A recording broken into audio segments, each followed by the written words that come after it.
We don't know what type of monster it is. Sarah, decision time. Hey, thanks for checking out episode 2 of me commenting on the internet stuff I watched. Religion, that's right, we're getting right into the heavy stuff. Religion is very influential in shaping our belief systems, and Talk Heathen is a call-in show where people can share those beliefs and explain how they've come to those conclusions. Victor, a flat earther from Brooklyn, is having a hard time understanding how we're not sucked into the sun if gravity pulls smaller objects, like the Earth, into larger objects, like the sun. EJ, an aerospace engineer, has some answers for him, but Victor isn't having any of it. You have all these like super complex orbital mechanics, inverse square law. Like, isn't it more in accordance with Occam's razor to just be like, the sun is just orbiting over my head because that's how I observe it, right? Then when you go outside, right, and I look straight up in the air. But Occam's razor applies to situations where the other options aren't viable, whereas these things are measurable. You have to do all of these complex calculations in order to make sure the orbit is where you need it to be to accomplish what you need it to accomplish. Like satellites that provide your internet, they have to be in a particular orbit, otherwise it's not actually going to function. And you need to know where that satellite is. Don't exist. Satellites don't exist. Satellites is absolutely ridiculous. Then how are you calling us right now? No, there's no such thing as satellites. Satellites can't exist. How'd they get up there?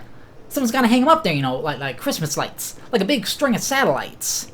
And where are you gonna find a ladder big enough to reach the top of Skyland? No. And another thing, if the sun is so big, why can't I take my hand, which is smaller than a football, hold it up, and block out the sun? The sun is actually just a medium-sized star, and Starcade is a game show where gamers show off their skills. Sarah is one of those victorious gamers.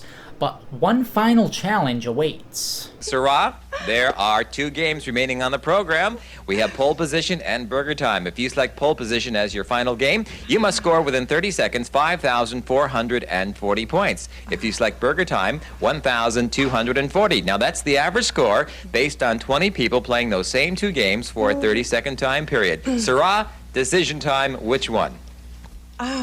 I'm hungry, so I should play burger time, but I drive to work every day, and I should play pole position.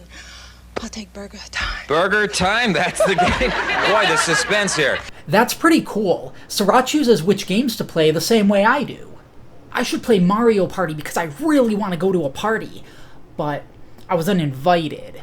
So maybe I'll play uninvited. I kind of want to play R-Type Final because my blood type is R. But I also want to play Ratchet and Clank Going Commando, because I'm going commando. Today, I'm going to play Oregon Trail, because I just saw an awesome documentary about the real-life Oregon Trail. But I also saw that true crime show about that 20-year-old girl who sealed off the doors to her family's house and set it on fire. So I'm going to play The Sims. Alphabetically, Bonnie and Xander are the Library Bards, a duo who writes song parodies about nerdy subjects, ranging from Star Trek to Dungeons & Dragons to comic books. Here's what they did with Star Wars and the song X's and O's. 1, 2, 3, you gotta listen to me. You better give the audience what they wanna see.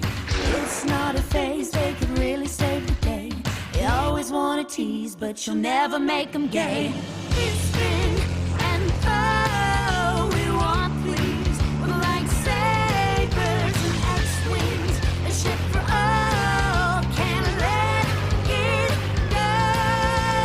It's been and we want things with lightsabers and X-wings, a ship for all, can't let it go.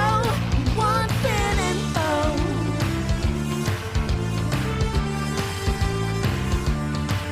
I get what you're saying, but that's not Finn and Poe.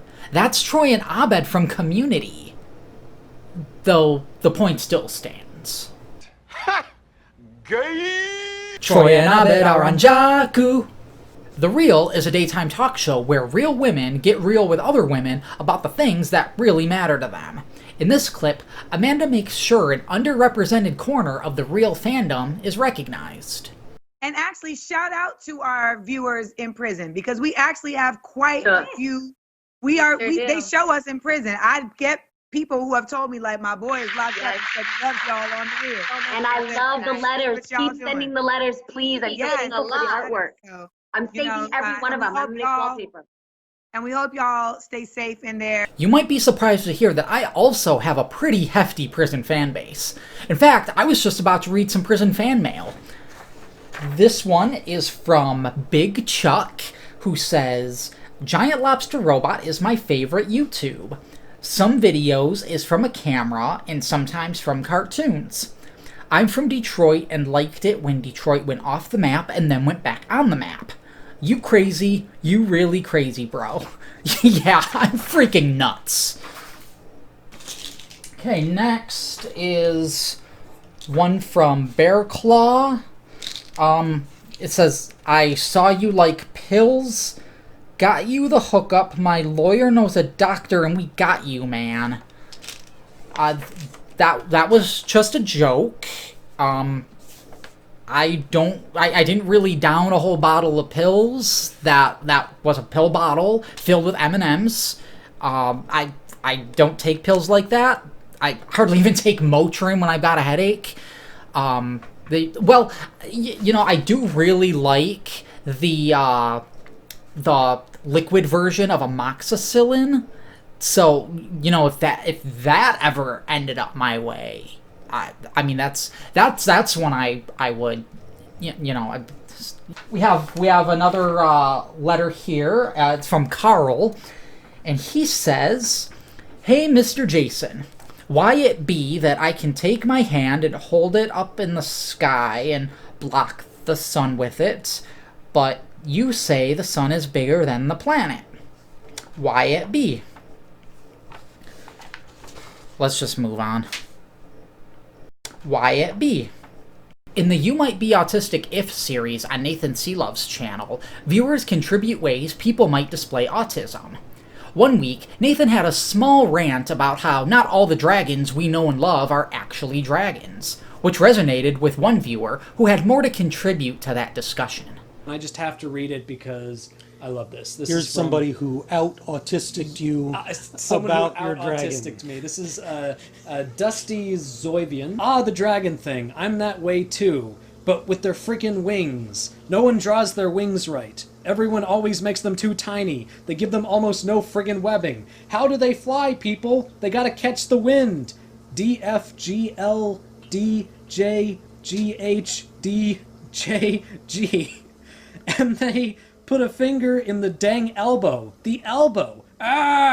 X-X. It irks me most when it's a big selling franchise that does it too. Like, y'all can't be bothered to search up Batwing, aka the thing dragon wings are modeled after. Wings are just giant arms with a bunch of webbing. It amazes me how people are so bad at dragon/bat wings, which literally showcase their entire anatomy clear as day, and yet they usually almost nail bird wings, which hide their anatomy because of a bunch of feathers. I don't get it. It pains my soul to see dragons with tiny, elbow-fingered, webless wings, X-X, or even worse, not even give them elbows and have the fingers all the way down to the arm, shivered. That was a very impressive dragon rant. I'm shocked Dusty Zoivian even knew the acronym for remembering how dragon wings should be drawn.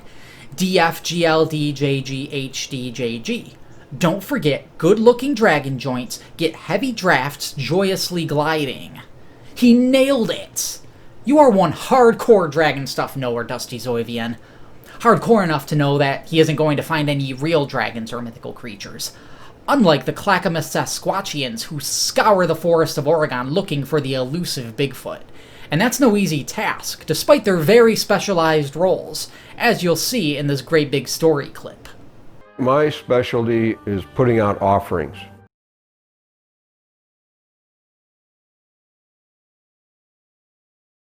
I like to set up a camp in a comfortable position. I don't try to chase them down. I don't try to make a lot of noise. It sounded squatchy. I mean, I don't feel any squatchy vibes, but... Well, as far as my specialty with Joe's Club is concerned, I just get a vibe. This is squatchy for sure. I don't know why you guys haven't found Bigfoot yet. You put out the apple and the carrot. You took a nap next to a log. Oh, did you make the whoop noises? Whoop!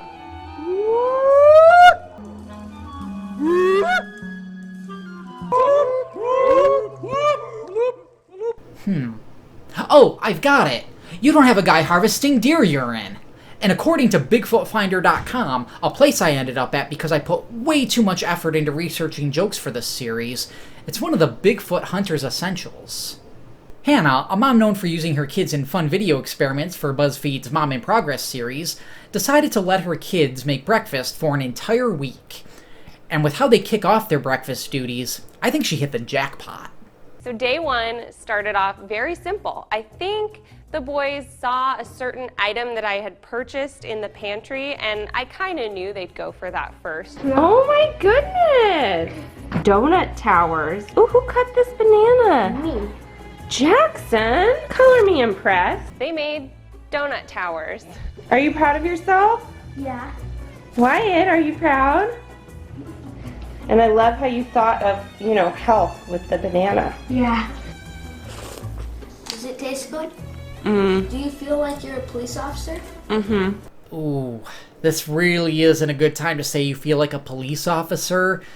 You're gonna get yourself canceled. You gotta be careful about these things. And you can never be too careful, especially when performing challenges, as Steven Scherer and Grace found out at a late-night pond party. Something was lurking about and spooked them. They suspect it's a pond monster.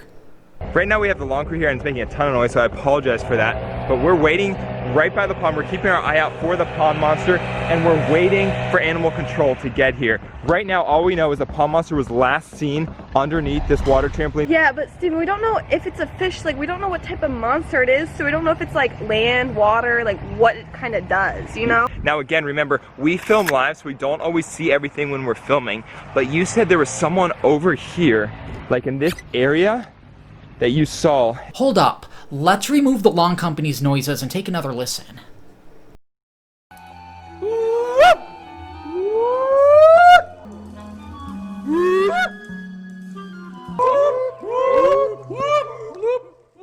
This is squatchy for sure. It sounds like everything's gonna be okay, sharers.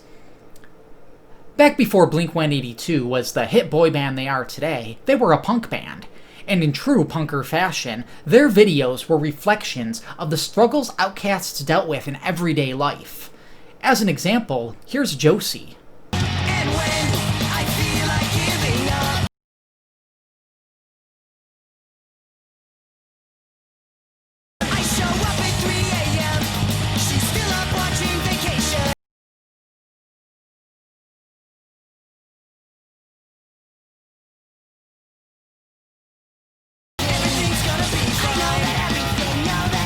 That reminds me of my high school day. This is some notes. If the sun is so big, how come I can block it with my hand? Okay, you know what? Now this is being taken too far. Where did this even come from? I'd expect this kind of tomfoolery from Bowling for Soup or the Aquabats, but not you, Blink-182. Seriously, what's your age again? I'm out of here.